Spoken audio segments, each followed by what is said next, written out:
Hello everyone! Welcome back to my channel. Galing ako sa school ng aking alaga. Naghahatid ako sa kanya. And then, sa malapit lang sa school niya, kasi nag-aaral siya dito sa Hanghaw. Sa malapit sa school niya, meron ditong park. Ang park na yon ay, ang pangalan ay Mangkok Lane Park in Hanghaw. So, pasok tayo guys. Papakita ko sa inyo kung ano ang nasa loob. Dito lang to sa Hanghaw Exit B. So, dito tayo. Pakita ko sa inyo. Yes. Ito.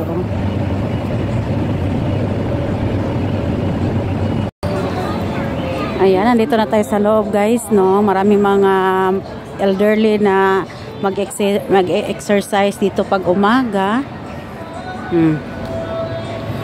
Yan ay paligid niya. Napakaganda ng paligid. Pero, hindi tayo masyado makakuha ng video dito sa may labasan dahil maraming mga elderly na nag-exercise.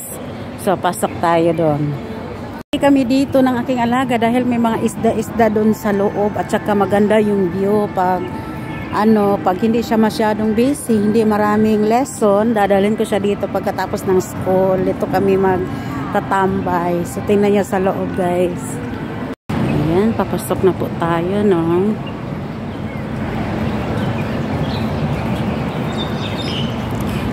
Papasok na po tayo. Ganito yung looban niya. O, diba?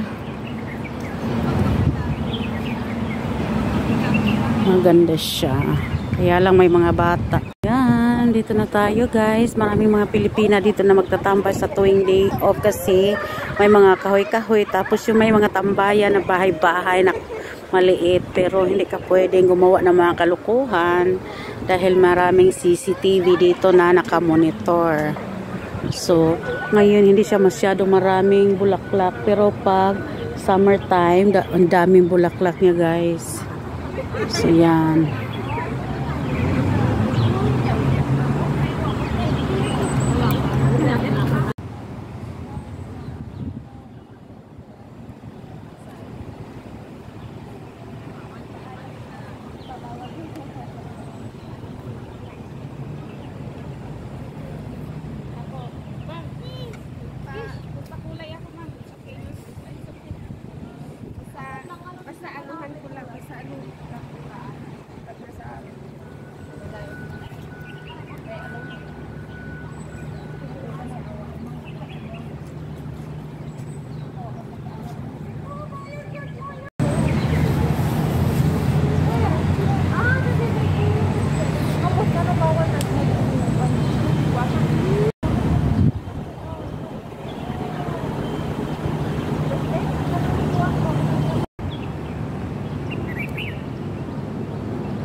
Ayan guys, alis na tayo dahil magmamarket pa tayo. Gagawa ako ng soup para sa aking alaga para sa lunch niya at sa buong linggo na. So, kahapon hindi ako nakagawa, ngayon tayo gagawa. Pupunta tayo ng market.